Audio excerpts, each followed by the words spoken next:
Bonjour chers frères et sœurs, salut aux amis de l'histoire, joyeux dimanche à tous, bonne fête des rameaux à ceux qui sont chrétiens catholiques. Je voudrais parler d'un autre royaume du littoral Fanti qui est Lefoutou. Lefoutou est juste à l'est de l'Eguafo. En parlant de l'Eguafo et aussi particulièrement de la cité d'Elmina et de son fameux fort, le fort Saint-Georges de la Mine, ou simplement le fort d'Elmina, j'ai eu à parler légèrement de Lefoutou. D'ailleurs, le fort Saint-Georges de la Mine ou Elmina est bâti aussi en partie sur le territoire Efoutou. Alors, mais il faut dire qu'il y a des Efoutou qui vont se déplacer et qui vont aller encore plus à l'ouest, dans la région de Winneba. Donc, je vais faire d'une pierre deux coups en parlant de Lefoutou, juste à l'est d'Elmina, et des Efoutou qui se sont installés dans la région de Winneba. Alors, il y a des récits de voyage faits par des Européens qui ont donné des informations sur le royaume Efoutou, sur ses populations, sur la culture des populations d'Efoutou. Il s'agit de Müller et de Joshua Ulsheimer. Voilà. Ulsheimer, vous savez, les Hollandais qui sont aussi d'origine germanique, leurs noms ne sont pas toujours faciles à prononcer. Et ils donnent une foule d'informations sur les Foutous, notamment au XVIIe siècle. Alors donc, je vais donner, disons, légèrement quelques informations sur ce qu'ils ont dit. Alors, ils disaient par exemple qu'en 1660, le roi qui régnait en Efoutou se nommait Aduafo. Et ils ont parlé de certains personnages importants qui participent à la gestion politique du royaume Efoutou. Il s'agit d'un personnage qu'on appelle D. Et c'est celui-là qui administre la cité portuaire de Cape Coast. En fait, le nom de Cape Coast, le nom local, c'est Ogwa, qui veut dire en langue tui marché, le marché où on marchande, où on achète des produits. C'est ce que ça veut dire. Mais comme les Anglais y ont installé un fort, ils l'ont appelé Cape Coast Castle. Voilà. Et c'était justement le personnage appelé D, important dans la gestion du royaume, qui administrait justement la cité d'Ogwa et qui veillait au bon fonctionnement des activités économiques marchandes de Cape Coast. Alors, il y a un autre personnage qu'ils appellent Piafou. Alors, pour eux, le Piafou est une sorte de trésorier du roi, une sorte de chambellan du roi, mais aussi une sorte de porte-parole du roi. Mais sans doute le porte-parole principal parce qu'il y avait certains qu'on appelle Abedjami. Ça ressemble à Ochame et aussi qui sont des porte-paroles du roi d'Eguafo. Et justement, le Piafo, la plupart des Piafos choisis savaient parler portugais. Ils savaient parler portugais pour faciliter justement les échanges avec les Européens. Et puis, le chef de l'armée du royaume est appelé Brafo. Et les notables en général sont appelés Offans. Maintenant, le chef des gardes royaux est appelé Fetero ou Fataïra. Voilà, c'est le chef des gardes royaux. Mais aussi, il parle d'un groupe de jeunes qui, eux aussi, ont leur mot à dire dans la gestion politique du royaume de Foutou. Vous voyez que, anciennement, vous voyez que les royaumes de nos ancêtres étaient très bien organisés. Personne n'est laissé à part dans la gestion des affaires du royaume. Aujourd'hui, on parle des jeunes, mais souvent eux-mêmes, on ne leur pose pas la question, qu'est-ce que vous voulez, vous les jeunes, qu'est-ce que vous attendez? Donc, il y avait des jeunes. Bon, la littérature de ces écrits européens, de ces récits de voyage, les appelle Mancebos. Mancebos, c'est-à-dire que sans doute c'est en portugais, mais il s'agit des jeunes, donc c'est-à-dire, or, le terme jeune pour désigner le jeune dans la langue cuit, c'est abrantier. Donc, si c'est les jeunes, c'est mrantier. Voilà. Et aussi, ils jouaient un rôle important. Et sans doute, ils étaient beaucoup impliqués dans l'organisation qu'on appelle les Asafo, dont je vous ai parlé concernant justement ma vidéo sur Elmina. Voilà. Et puis, il parle du Komfo, c'est-à-dire du devin. Voilà, du devin, hein, qui aussi jouait un rôle important à la cour. Voilà. Et la capitale du royaume Efutu était légèrement à l'intérieur de terre, et cette capitale encore avait pour nom Efutu. Voilà, Efutu. Et ils ont dit que, bon, ils célébraient une fête annuelle qui marque l'année nouvelle chez eux, et cette fête-là se faisait en septembre. Et qu'ils avaient un cycle de jours dans le mois de 44 jours. Et ils célébraient justement une fête particulière qu'ils appellent Adaï Pram Pram. Sans doute ça ressemble à l'Adaï.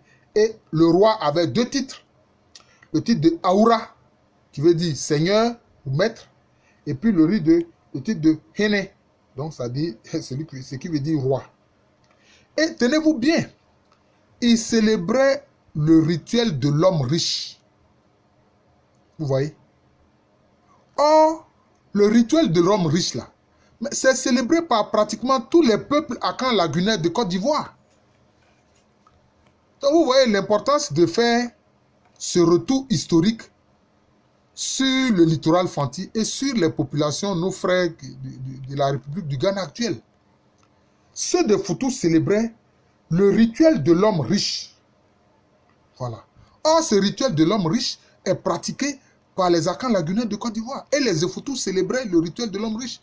Notamment les Adjoukrou, ils continuent même de célébrer le rituel de l'homme riche. Les Hébriers célébraient le rituel de l'homme riche, etc. C'était courant chez les Akan lagunaires de Côte d'Ivoire. Donc vous voyez un peu d'où sont venus certaines de nos populations qui ont peuplé la Côte d'Ivoire. Et puis, ils expliquent, ces voyageurs-là, que vraiment la monnaie de ces populations, c'était la poudre d'or et que l'unité d'once était appelée, par exemple, l'once d'or était appelée Bena. Bena. Et il y avait les héros qui, disons, annonçaient dans les villages les décisions prises par le roi et le conseil. Et ceux-là, on les appelle tietier. Or, le mot tietier, ça veut dire écouter, écouter. En langue cuite, ça veut dire écouter, écouter. Voilà. Ça, voilà un peu les informations que donnent ces voyageurs européens, ces récits de voyage qui parlent de l'Eguafou. Alors, comme j'ai dit, qui parlent de l'Efoutou. Et certains Efoutou, j'ai dit, sont allés à Winneba. Alors, ceux qui sont allés à Winneba, ils disent qu'anciennement, ils étaient non loin de Cape Coast, donc non loin de Goua, et que ce sont les guerres que leur ont livré justement les Borbor Fanti. Ce sont ces guerres-là qui les ont poussés à aller plus à l'est. Ils ont séjourné non loin de Mounfort, dans une localité qu'ils appellent Douamba. Et c'est aussi près de la ville de Dapam. Et tenez-vous bien, les Efoutou de Winneba ont un rite qui marque l'année nouvelle qu'ils appellent Adouadje, c'est-à-dire la prise de la biche. Ils vont en brousse et ils prennent une biche vivante. C'est la biche royale. Et c'est avec ça là qu'ils célèbrent le rituel qui marque l'année nouvelle.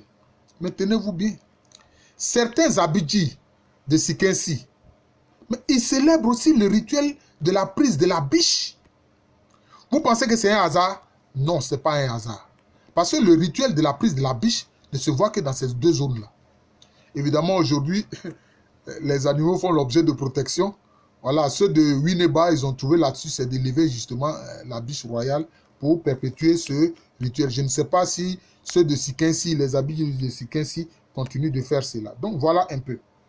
Mais en général, concernant le royaume même de Foutou, ils disent que certains de leurs ancêtres sont venus du Bono. Du Bono. Sont venus du Bono. Voilà, sont venus du Bono. Et donc,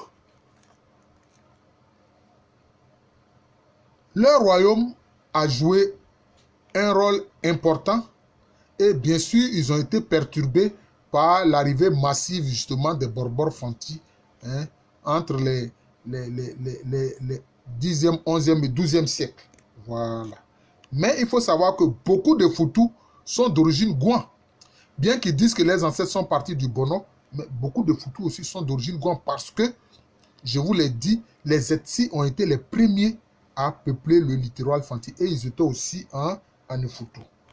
Voilà. Et les Efoutou de Wineba, ils dépendaient anciennement, n'est-ce pas, du royaume Agona. Le royaume Agona, je vais en parler brièvement après. Et le royaume Agona lui-même, disons au XVIIe siècle, a été vaincu par le puissant royaume Akwamou, dont nous aurons aussi à parler.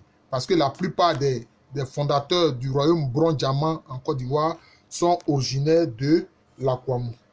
Voilà. Et puis, disons, le royaume Efoutou donc, avait à l'est le royaume Assebou et à l'ouest le royaume Komenda ou Eguafo. Voilà. Et disons, sa limite avec Assebou, c'était une zone que les Anglais ont appelée Queen Anne's Point. Queen Anne's Point. Voilà un peu ce que je voudrais dire sur le royaume Efoutou, qui dans les sources écrites est appelé Fétou ou Foutou. Mais les autochtones l'appellent Efoutou. Donc voilà ce que je voudrais dire. Donc on voit bien que certaines populations de Côte d'Ivoire étaient aussi en Efoutou. D'où le rituel de l'homme riche, qui est fait par les Adjoukrou, par les Ébriers, etc. Et qui se faisait en Efoutou. Et ça, les voyageurs européens en ont parlé. Quand vous lisez les récits de voyage de Müller, vous constatez cela.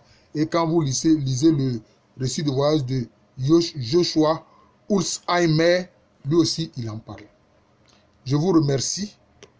Je suis le professeur Alou Kwame René, professeur titulaire d'histoire à l'université Félix Houphouët-Boigny à Abidjan, dans le quartier de Cocody, en Côte d'Ivoire, un pays situé en Afrique de l'Ouest. Merci à ceux qui continuent de s'abonner à ma chaîne et à suivre ce que je dis un peu de ce que je sais sur l'histoire de l'Afrique. Parce que c'est nous qui allons écrire l'histoire de l'Afrique. Ce n'est pas les Européens qui vont le faire à notre place. Parce que certains parmi eux se contentent de dire que nous ne sommes pas entrés dans l'histoire, comme le fameux Nicolas Boxa Sarkozy. Donc voilà, c'est un peu cela. Et vous voyez, la gestion fantastique politique qui avait lieu en Efoutou. Tout le monde était impliqué. Les jeunes participaient à la gestion politique du pays. Voilà. Et c'était des royaumes stables qui avaient un bon système de gestion. Certains royaumes même, comme le cas du royaume Nzema ou le royaume Bono, mais ils avaient un système de critique annuelle des actions des gouvernants. Voilà.